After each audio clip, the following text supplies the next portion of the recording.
the world, and fainting fit came on me. And whilst I was yet senseless, they brought the barber who docked me and gelded me and cauterized the wound. When I revived I found myself a clean eunuch with nothing left, and my master said to me, even as thou hast burned my heart for the things I held dearest, so have I burnt thy heart for that of thy members whereby thou settest most store. Then he took me and sold me at a profit, for that I was become an eunuch, and I ceased not bringing trouble upon all wherever I was sold, and was shifted from lord to lord, and from notable to notable, being sold and being bought, till I entered the palace of the Commander of the Faithful. But now my spirit is broken, and my tricks are gone from me, so, alas, are my ballocks." When the two slaves heard his story, they laughed at him and chaffed him and said, "Truly thou art skite and skite's son; thou liedest an odious lie." Then quoth they to the third slave, "Tell us thy tale." "O sons of my uncle," quoth he, "all that ye have said is idle. I will tell you the cause of my losing my testicles, and indeed I deserve to lose even more, for I futtered both my mistress and my master's eldest son and heir. But my story is a long one, and this is not the time to tell it, for the dawn, O my cousins, draweth near, and if morning come upon us with this chest still unburied, we shall get into sore disgrace, and our lives will pay for it.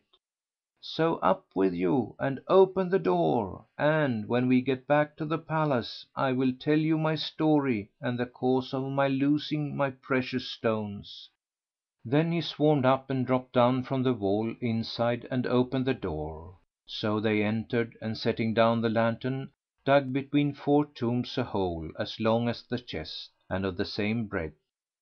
Kafur plied the spade, and Sawab removed the earth by baskets full, till they reached the depth of the stature of a man, when they laid the chest in the hole and threw back the earth over it. Then they went forth, and shutting the door disappeared from Ghanim's eyes. When all was quiet, and he felt sure that he was left alone in the place, his thought was busied about what the chest contained, and he said to himself, "Would that I knew the contents of that box." However, he waited till day broke, when morning shone and showed her sheen, whereupon he came down from the date tree and scooped away the earth with his hands, till the box was laid bare and disengaged from the ground. Then he took a large stone and hammered at the lock till he broke it, and opening the lid, behold a young lady, a model of beauty and loveliness, clad in the richest of garments and jewels of gold, and such necklaces of precious stones, were the Sultan's country evened with them, it would not pay their price. She had been drugged with Bhang, but her bosom rising and falling showed that her breath had not departed. When Ghanim saw her, he knew that some one had played her false and hocussed her. So he pulled her out of the chest and laid her on the ground with her face upwards. As soon as she smelt the breeze and the air entered her nostrils, mouth and lungs, she sneezed and choked and coughed, when there fell out from her throat a pill of Cretan Bhang. Had an elephant smelt it, he would have slept from night to night. Then she opened her eyes, and glancing around, said in sweet voice and gracious words, "Woe to thee, O wind! There is naught in thee to satisfy the thirsty, nor aught to gratify one whose thirst is satisfied. Where is Zar al Bostan?" But no one answered her, so she turned her and cried out, "Ho, Sabiha! Shariat al Durr, Nur al Huda, Naimat al Sub, be ye awake? Shahwa, Nusab, Halwa, Zarifah, out on you, speak!"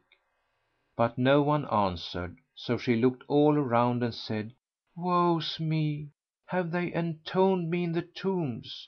O thou who knowest what man's thought enwombs, and who givest compensation on the day of doom, who can have brought me from amid hanging screens and curtains veiling the Harim rooms, and set me down between four tombs?" All this while Ghanim was standing by.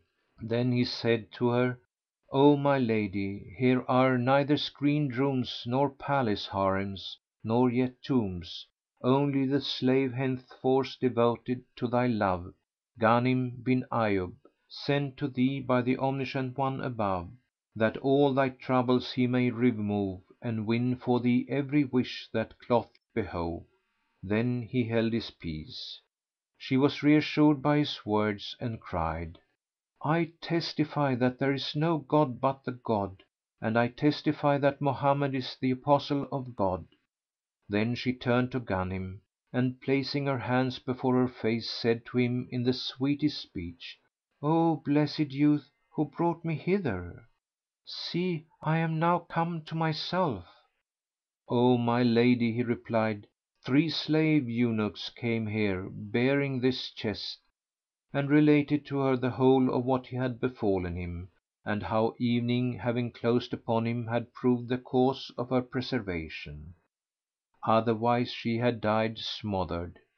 Then he asked her who she was and what was her story, and she answered, "O youth, thanks be to Allah who hath cast me into the hands of the like of thee!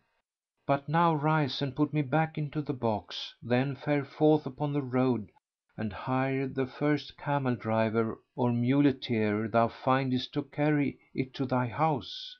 When I am there all will be well, and I will tell thee my tale and acquaint thee with my adventures; and great shall be thy gain by means of me." At this he rejoiced and went outside the tomb. The day was now dazzling bright and the firmament shone with light, and the folk had begun to circulate. So he hired a man with a mule and, bringing him to the tomb, lifted the chest wherein he had put the damsel and set it on the mule. Her love now engrossed his heart and he fared homeward with her rejoicing, for that she was a girl worth 10,000 gold pieces, and her raiment and ornaments would fetch a mint of money. As soon as he arrived at his house he carried in the chest and opening it,—And Shahrazad perceived the dawn of day and ceased to say her permitted say. End of Project Gutenberg's The Book of 1000 Nights and a Night, Volume 2. Read by Lars Rolander.